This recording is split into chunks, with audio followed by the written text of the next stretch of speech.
mensagem, uma pregação sobre esse texto de Apocalipse 22:12. É bem verdade que esta é uma grande promessa de Cristo para a nossa vida, o seu retorno, porque a primeira promessa, a grande promessa, começou ainda no Gênesis, após a queda do homem. A Bíblia Sagrada diz que a primeira profecia relatada na Bíblia veio da parte do próprio Deus. Ele vai até o jardim do Éden procurar aquele homem bonito, aquela mulher formosa, a qual ele tinha criado e colocado para cuidar do jardim. E a Bíblia Sagrada diz que esse casal agora, pastor, ele acha por bem se esconder porque havia pecado contra o Senhor. A Bíblia Sagrada diz então, todo mundo conhece a história, que Deus começa a interrogar o homem, depois o homem vai interrogar a mulher e vai dar uma sentença para eles e também para a serpente que enganou aquele casal. A Bíblia diz então que a sentença da serpente, Deus olha para ela e diz: olha, da semente da mulher vai nascer um que vai pisar a tua cabeça. Essa é a primeira promessa. Chegamos no Evangelho de Mateus, encontraremos ele apresentando Cristo, o Messias prometido, nascendo ali, glória a Deus, em Belém, um menino chamado Jesus, ou melhor, Emanuel, que significa Deus conosco. A primeira parte da promessa se cumpre. Essa criança chamada Jesus, ela vai crescendo e vai tendo muito conhecimento, tanto é que a Bíblia Sagrada vai dizer que certa vez ele estava no meio dos doutores, ensinando no templo, estava pregoando a palavra, ainda moço, ainda jovem. Jesus vai crescendo para cumprir a sua missão, separa 12 homens para o seguir. Todos nós conhecemos a história e sabemos que a maioria desses homens eram pescadores, homens que estavam acostumados a enfrentar mar, tempestade, esse tipo de coisa aí. A Bíblia Sagrada diz que Jesus, ele está com os discípulos durante 3 anos, porque o seu ministério durou 3 anos. Jesus inicia seu ministério com 30 anos de idade e é transpassado, morto aos 33 anos, ou seja, durante 3 anos, Jesus ensinou, Jesus pregou, Jesus curou e Jesus prometeu que iria voltar. O Evangelho de João, capítulo 14, quando ele está dando uma das últimas instruções aos seus discípulos, ele diz para eles assim: não se turbe o vosso coração, credes em Deus, credes também em mim. Na casa de meu Pai tem muitas moradas e eu vou lá preparar um lugarzinho para vocês e depois eu vou voltar para buscar vocês, para que aonde eu estiver, vós estejais também. Já era para você ter dado um glória a Deus bem gostoso aí, porque o lugar que está preparado para você, meu irmão, você não vai pagar aluguel. Tem mais um detalhe: a Jerusalém que está preparada para você, a Bíblia vai dizer que lá são ruas de ouro, cristais, são coisas lindas e maravilhosas que tem lá, um manancial de água caindo. Se eu fosse você, meu irmão, começa a tirar essa preocupação do teu coração, porque em breve o nosso Senhor virá nos resgatar e nos levará para um lugar que, meu irmão, assim manda leite e mel, aonde eu e você não saberemos mais o que é dor, o que é enfermidade, o que é pranto, o que é guerra, o que é labor, todo dia sair de madrugada para trabalhar. Esquece isso. Eita Deus do céu! E o interessante dessa passagem, irmãos, existe algo que me chama a atenção aqui nesse texto. Glória a Deus. Jesus, ele começa dizendo assim: eis que cedo venho, ou em algumas traduções, venho sem demora. Essa palavra no texto original significa rapidamente, velozmente. Deixa eu explicar para você. Jesus está com pressa de chegar para te buscar.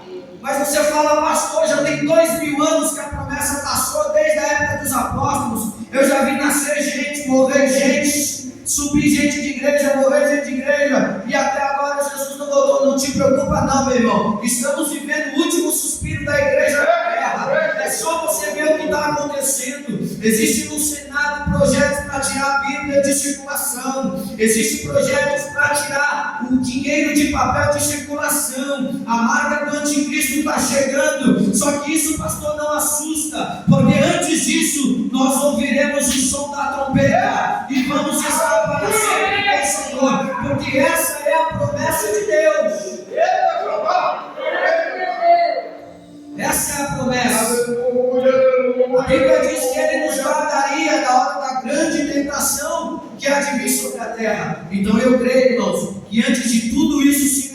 manifestar. O nosso Senhor, como diz o apóstolo Paulo, né? Descerá do céu com alarido, com voz de arcanjo, ao som da trombeta, porque a trombeta soará, os mortos ressuscitarão primeiro, depois nós, os que estivermos vivos, seremos arrebatados, teremos um corpo transformado e estaremos para sempre com o Senhor nos ares. Glória a Deus. A segunda coisa que me chama a atenção nessa palavra, irmãos, diz lá no versículo 12 que ele tem um galardão. Ele tem um galardão para dar para mim e para você. Toda a honra de Jesus. A palavra galardão, irmãos, no seu original significa um valor pago pelo trabalho. Glória a Deus. Às vezes a gente acha que tudo que nós fazemos não tem recompensa. Se não tem aqui, tem lá, irmão. Pode ficar. Eita, Jesus. Eu congreguei com um pastor, ele era muito sábio. Ele disse para mim assim: eu estava na época passando um processo terrível. Eu estava só fazendo pix, pastor. Tinha dias que eu não tinha. Tinha dias não, teve uma semana que eu não tinha dinheiro para colocar um gás de cozinha em casa. E um mês antes, mais ou menos, a minha mãe tinha dado para minha esposa uma panela elétrica, daquelas elétricas, pastor, que vai da energia. Minha esposa passou uma semana, pastor, cozinhando naquela panela. Uma semana. Ela cozinhava arroz, colocava num pote, colocava no macarrão, colocava em outro pote, fazia mistura, colocava em outro pote. Ela ficou uma semana nessa guerra, irmãos. Só que eu tinha um pastor nessa época, era líder de jovens. E naquela época, meus pastores, a minha pastora disse para mim assim: olha, filho, não se preocupa com o que você está passando. Deus não é devedor de homens. Meu Deus. E naquela época eu falei assim: mas como Deus não é devedor de homens? Deus ainda virá a tua história. Naquela época, pastor, morando de favor, saí de favor, fui pagar aluguel. Olha só, irmão, parece que a gente vai entrando na prova pior. Fui pagar aluguel. Só que aquela palavra nunca saiu de dentro de mim. Deus não é devedor de homens, Ele sempre paga pelo nosso trabalho prestado a Ele. Eita, Deus. De repente as coisas de Deus começou a virar o meu cativeiro, como fez com Jó. E um dia eu estou no trabalho, meu pai liga e diz assim: olha, eu estava na casa da justiça e a casa saiu. Escolhe o que você quiser de presente que eu vou te dar. O que você quiser. E naquela época eu trabalhava andando na rua, eu já estava cansado de andar. Eu falei para meu pai assim: eu quero carro. Aí meu pai falou: pode escolher o carro. Aí na porta. Aleluia. Só que não parou por isso. E eu pagando aluguel ainda, ganhei o carro, mas pagando aluguel. E aí um dia eu estou em casa, meu pai me liga do nada, de vencer. Eu falei assim: ia acontecer alguma coisa com minha mãe, porque minha mãe tinha problema de pressão, Deus já resolveu recolhê-la. E aí ele me ligou e falei: o que a mãe tem? Ele falou: não tem nada não. Vem aqui no Nova Cidade, eu preciso falar com você. Aí eu peguei e falei para minha esposa: olha, filha, fica aí. Meu pai mandou ir lá na Nova Cidade, lá que queria falar comigo. Quando eu cheguei na Nova Cidade, encontrei com ele falou: vamos ali. Eu falei: tá bom. Quando chegou lá, a gente entrou na casa e ele falou assim: essa casa agora é sua. E aí eu lembrei que Deus havia dito que Ele não é devedor de homens, irmão. Tudo que eu fiz, aleluia, me recompensou, irmãos. Fez coisas muito mais além daquilo que eu pensava. Deus faz. E se tratando de arrebatamento, irmãos, é a mesma coisa. Às vezes a gente pensa que adianta estar muito, enfrentar muito, chuva, sol, para estarmos na casa de Deus, irmão. Não te preocupes, irmão. Ele está com o teu salário reservado para você. O salário está reservado, irmão. Talvez você diga: não, pastor, aqui eu vivo uma vida difícil, uma vida dificultosa. Não te preocupe, irmão. O teu salário está garantido lá em cima. E olha só as recompensas que Ele vai dar para nós quando a gente chegar lá em cima. Acompanha comigo aqui, irmãos. A Bíblia vai dizer no livro de João, capítulo 14, que a primeira coisa que Ele vai nos dar lá em cima é uma morada nova. A primeira coisa que nós vamos ter lá é uma morada. Aqui a gente corre para pagar aluguel, corre para comprar casa, não é? A gente que é pai de família aqui, a gente sabe como é que é esse negócio. Enquanto eu estava pagando aluguel, irmãos, tinha vez que eu tinha medo de não ter o leite para o meu filho. A gente corre para ter essas coisas. Mas lá em cima, irmão, já tem uma mansão. E isso prova o texto, irmãos, que está lá no livro de Apocalipse, no capítulo 3. igreja. A Bíblia diz que Jesus chega na igreja de Laodiceia e vai bater, irmãos. Pensa num negócio estranho. Deus batendo na porta da igreja para passar para dentro, irmão. Sabe o que significa, pastor? Deus está fora de um culto. Era isso que acontecia dentro da igreja de Laodiceia. Deus estava do lado de fora da igreja, batendo, pedindo para entrar. E sabe o que eu fico mais intrigado com o que o texto vai dizer? A Bíblia diz o seguinte, que ele vai dizer assim: se alguém ouvir a minha voz e deixar eu entrar, eu vou cear com ele e ele vai cear comigo. Sabe o que significa isso? Um entendimento melhor, irmãos. Jesus estava dizendo: se ouvir a minha voz, eu vou compartilhar o que eu tenho com vocês, e vocês vão compartilhar o que vocês têm comigo. Mas se eu dizer algo para você, nós sabemos que o arrebatamento, ele simboliza no reino espiritual um casamento entre o noivo e a noiva. Agora deixa eu dizer algo para você: quando chegarmos no céu, a única coisa que vamos ter para oferecer para ele é adoração. Mas quando nós chegarmos lá, ele como noivo tem uma morada preparada para mim e para você. A primeira coisa que ele vai preparar para nós é uma morada. Agora escute, não basta só isso não, porque nós é crente. Meu Deus! Glória a Deus. Algo é para ti, Jesus. A segunda coisa que ele vai fazer conosco quando nós chegarmos lá em cima, irmãos, ele vai, como diz a palavra, nos tornar como anjos, que não comem, não bebem, não se dão em casamento, não se preocupam com o dia de amanhã. A segunda coisa que Cristo vai fazer conosco, irmãos, é enxugar dos nossos olhos toda lágrima, todo pranto, toda dor, toda enfermidade. Hoje nós choramos, irmãos, por causa de uma enfermidade, por causa das dores do trabalho, por causa de um familiar que está enfermo, por causa de um filho, de uma filha, do marido que está no vício. Choramos amargamente, lágrimas que só Cristo conhece, lágrimas que só Deus sabe que você derrama dentro do teu quarto. Mas lá em cima ele promete para você que ele vai enxugar dos teus olhos toda lágrima, toda dor, toda enfermidade não vai mais existir sobre a tua vida. Se aqui você toma losartana para a pressão alta, lá em cima a tua pressão vai ser que nem o de um bebê recém-nascido. Se aqui embaixo você toma calmante para os nervos, para curar síndrome do pânico, ansiedade, depressão, lá em cima não vai ter esse negócio não. Lá em cima, irmãos, vai ser cura, vai ser libertação, vai ser alegria, vai ser transformação do Espírito Santo. Deus tem isso preparado para mim e para vocês. Aleluia! Glória a Deus. Ai, palavra subterrâneas. Aleluia. Esse é o Deus mistério. Deus tem mais coisas preparadas para nós lá em cima.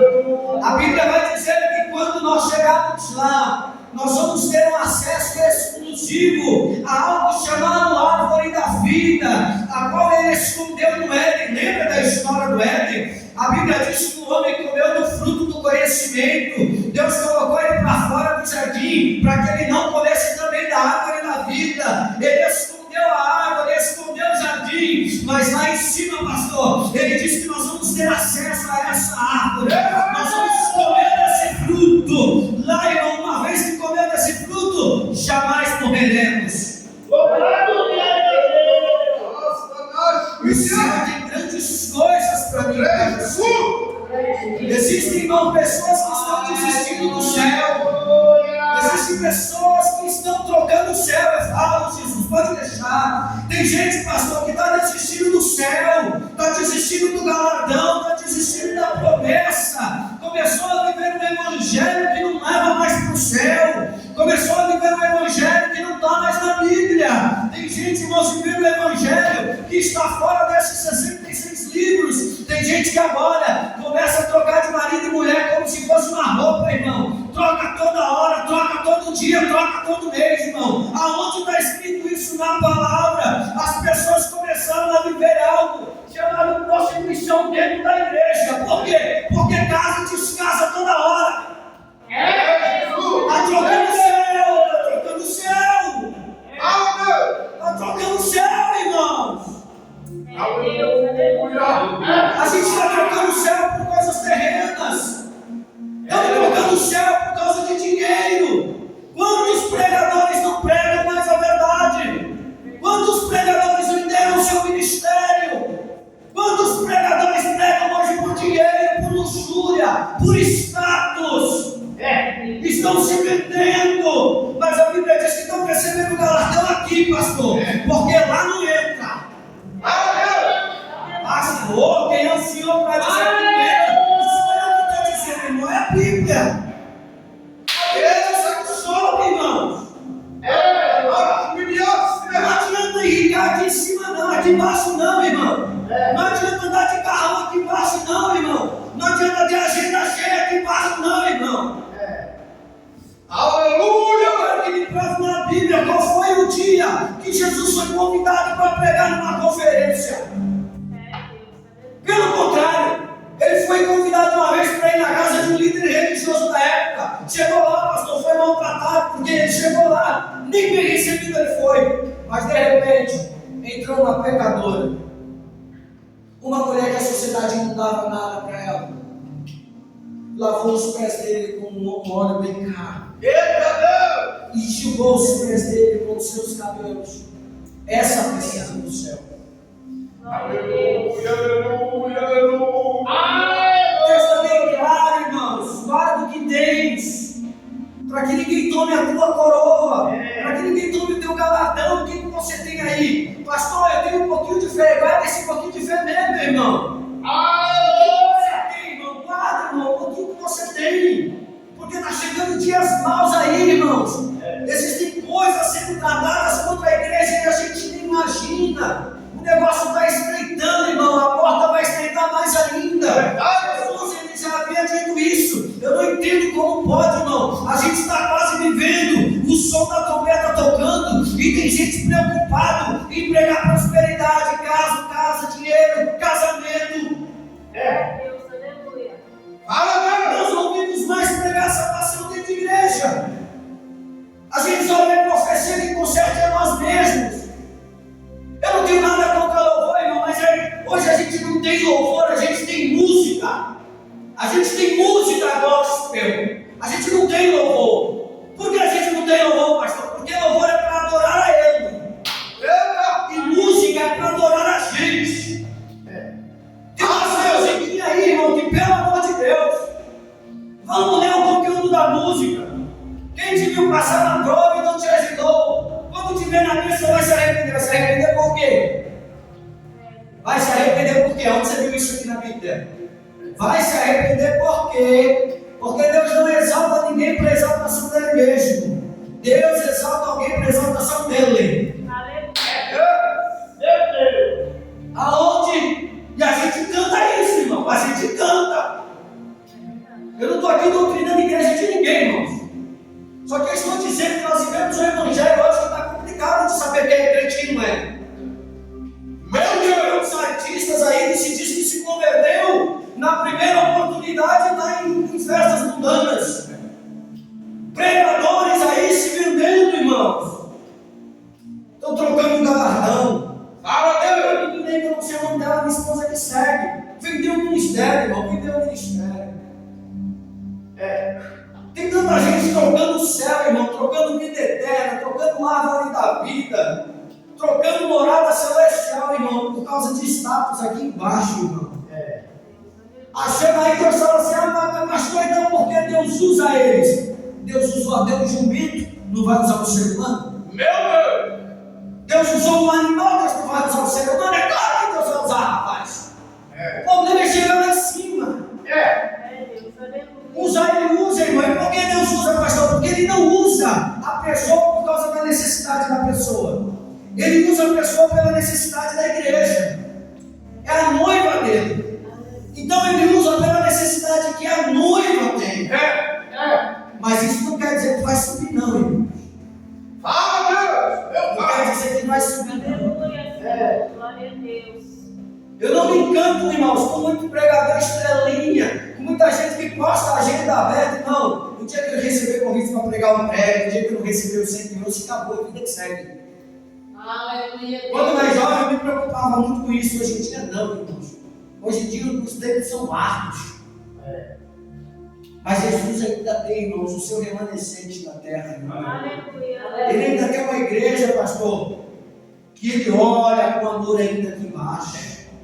Ele ainda tem uma noiva separada aqui embaixo. Meu Deus! Ele ainda tem um grupo de remanescentes que ainda não se contaminaram, que não se curvaram, Meu que não entregaram ao seu ministério, que não entregaram à sua família, que não entregaram a sua vida à luxúria, que não entregaram a sua vida à riqueza, que não entregaram a sua vida a status. Ele ainda tem uma igreja separada para vir buscar, irmãos. E essa igreja sou eu e você, irmãos. Os pequeninos, aqueles que ninguém dá nada, como Davi no pasto. Ninguém dava nada para Davi, irmão. Quando Samuel está na casa de Jessé para ungir, passaram-se todos os filhos, e ele pergunta para Jessé: acabaram-se os meninos? Acabaram-se os filhos? Jessé vai dizer assim: falta o menor, falta o esquecido, falta o que está no pasto ainda. Se preocupa não, irmão. Nossos esquecidos, aqueles que estão no anonimato para muito, são esses que vão ouvir o som da trombeta, são esses que vão ouvir a trombeta solar, irmão. Porque prega muito, porque tem agenda lotada, vai ouvir o som. Cuidado, irmãos. Deus, aleluia. Não se encante com isso. Fala aí, papai! Continue com essa pequenidade que você tem. Guarda ela, irmão. Aleluia! Pastor, eu não tenho um cargo eclesiástico grande, eu sou só um cooperador. Continue como cooperador, não tem problema não, irmão. Deixa eu contar algo para você. Eu já vou entregar para o pastor para a gente descansar. Quando eu fui ungido a pastor, eu fui trabalhar, fui ungido no fim de semana seguinte, inicia segunda-feira, eu estou indo trabalhar, eu estou na rua trabalhando todo contente, né? Porque, ungido a pastor, tal, eu lá cantando, tal, e eu vi nitidamente a voz do Espírito Santo, como eu ouço a voz do meu pastor, a voz da minha esposa, nitidamente, como se eu estivesse conversando com uma pessoa. Ele falou para mim assim: o que mudou a tua vida com essa unção? Eu vi nitidamente. Eu disse assim: como é? O que mudou na tua vida com esta unção? Digo mais, que vaidade disso, o pregador é todo vaidade. E aí, por um momento, eu parei para refletir. E eu falei assim: olha, Espírito Santo, é verdade. Porque agora o negócio estreitou para o meu lado, né? Porque antigamente eu era ovelha. Então, como ovelha, algum pastor ia dar conta da minha vida e eu ia passando de boa. Agora não. Agora, como pastor, eu tenho que parar na porta. Eu tenho que dar satisfação primeiro da minha casa, esposa e filhos. Depois do rebanho que eu tenho na mão. Olha só como mudou. Olha só como mudou. E naquele dia, irmãos, eu pude entender. Às vezes a gente briga tanto para chegar no carro. A gente briga tanto para chegar numa posição. Meu Deus! Só que a gente não sabe o que essa posição vai acrescentar na nossa vida. Eu não estou dizendo para vocês que hoje eu nego meu ministério, nego a minha missão, não, jamais. Uma vez fugido, acabou. Mas o Espírito Santo quis me ensinar naquele dia algo muito interessante. E não é a posição que eu tenho, mas sim quem eu sou. Você entendeu? Não é a posição que eu tenho, é quem eu sou. Meu Deus! Com a posição que eu tenho hoje, quem eu sou? Hoje eu sou pastor, então como pastor, qual é a sua responsabilidade? Dar conta de ovelhas, ensinar ovelhas. E como membro, qual era a minha obrigação? Ouvir, obedecer. Era só essa. Toda honra a ti, Jesus. Só que eu não quis guardar o carro pequenininho, mas eu quis ir pro grande. E assim, irmão, na minha vida. Guarda o que você tem, irmão, não importa o que seja. Seja um pouco de fé. Se é músico, irmão, continue tocando.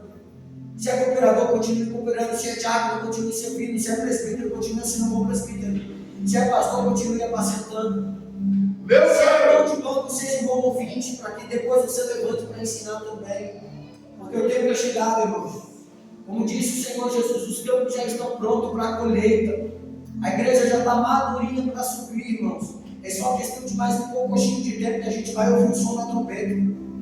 E nós vamos, irmãos, para sempre estar com o Senhor nos ares. Vamos estar para sempre no lugar, irmãos, aonde eu acredito, tenho certeza, irmãos, convicção, que lá, irmãos, o inferno não pode nos vencer, o desespero não pode nos vencer, a pobreza não vai nos alcançar, a tristeza não vai mais existir, Aleluia! isso tão pouco vai prevalecer. Glória a Deus. Porque o reino de Deus, irmãos, ele é vida, e vida em abundância. Glória a Deus. Uma vez que eu e você estivermos lá, irmãos, acabou. Acabou a nossa peleja aqui. Louvado seja seu nome, Pai. Lá a gente vamos ter o prazer de ouvir uma mensagem de Paulo. Eu estou doido para conhecer Paulo, pastor. Aleluia! Eu sou o ensinamento daquele homem lá em cima. Ouvi o homem contando a história de quando ele foi para o cárcere, açoitado. Imagina, irmão, ouvir uma mensagem desses homens, eu estou doidinho para chegar lá, irmão. Aí você fala assim, pastor, quer morrer? Não, quem quer morrer, irmão? Mas eu quero ouvir o senhor da trombeta. Mas se tiver que morrer, nós vamos fazer o quê, pastor? Diz o pastor Cláudio Duarte que nós estamos na fila invisível da morte. Um dia vão gritar, 35, era você. E não adianta querer empurrar a morte para os outros. Ó, tem tanta gente aí para levar, bandido, leva ele. Não, chegou tudo, não tem jeito. Não é, meus irmãos? Vamos estar preparados, irmão. Se a gente não ouvir o Senhor da trombeta, possa ser que um anjo lá em cima chame nossa senha. Esses dias, para encerrar, minha esposa estava ruim, passando mal em casa. Aí eu levei ela para o hospital, fui medicada, ela chegou em casa. Aí quando ela foi melhorando, ela acordou no outro dia melhor e disse para ela assim, enchia o peito assim, salve da onde, hein? Ela, não entendi porque você salvou minha vida até hoje, estava apressadinho para te chamar lá, minha filha. Estava com a sua senha na mão antes. Eita Deus de mistério, glória a Deus. Mas está aí. Deus ainda não vai levar nós, porque é muito ainda. Amém, irmãos? Com essa palavra, coloca nessa reflexão para mim e para você. Que Deus abençoe você, em nome de Jesus.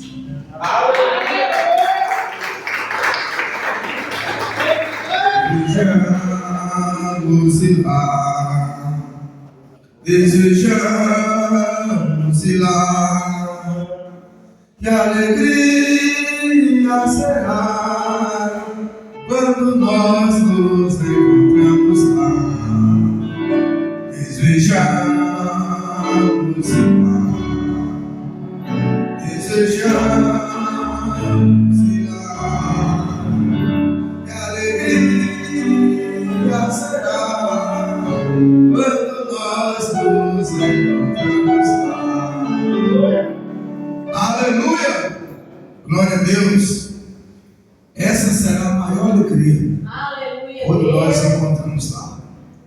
Aí nós vamos dizer como valeu a pena, como valeu a pena permanecer, como valeu a pena continuar, como valeu a pena amar, como valeu a pena perdoar, como valeu a pena suportar. Igual ele que nós cantamos, valeu a pena esperar a sua vida inteira consagrada a Deus. Porque, irmãos, o céu é real, como Deus usando aqui o pastor Fernandinho, uma palavra abençoadíssima, né, para o nosso coração. E essa palavra sabe para quem que é? Para eu e você que veio. Não é para quem não veio, é para você que está aqui nesta noite. Aleluia! Jesus vai voltar, vai ter galadão. Né? Nós falamos um pouquinho sobre o galadão, alguma coisa hoje na escola bíblica, né? Louvado seja Deus. Que Deus abençoe a todos. No sábado, irmãos, é a nossa Santa Ceia. Amém? Sábado nós estamos. Não. Sábado é tudo com as crianças. É o caso que domingo é reunião de obreiro, costume, que o sábado sempre é antes, mas domingo foi primeiro, né? Então, sábado é tudo com as crianças. A nossa Santa Ceia é no outro sábado. E domingo agora, de manhã, nós estamos na reunião de obreiro. Amém? E o pastor Fernandinho, com sua esposa, com a missionária, né? Se o senhor não tiver um compromisso na Santa Ceia, no outro sábado já está convidado para estar aqui conosco, para cear conosco. E também está convidado para ir lá tomar um café comigo na minha casa, conversar. Amém? Deus abençoe grandemente a todos. Vamos ficar de pé, irmãos. Vamos agradecer ao Senhor. Eu creio que Deus fala com todos aqui nesta noite. Deus abençoe a nossa irmã Graça, né? Reconciliou com Jesus na semana passada. Aí Deus vai completar a obra, né? Os dois juntos. A Bíblia diz: se andar dois juntos, se um cair, o outro levanta. Fica mais forte, né? Então os dois juntos buscando a Deus. Nós começamos a campanha lá na casa dele na segunda-feira. Segunda-feira nós vamos estar lá no segundo dia da campanha. Então, que Deus abençoe grandemente a todos, em nome de Jesus. Amém? Então vamos agradecer a Deus por tudo. Soberano Deus, eterno Pai, por intermédio do Teu Espírito Santo, por intermédio das Tuas misericórdias,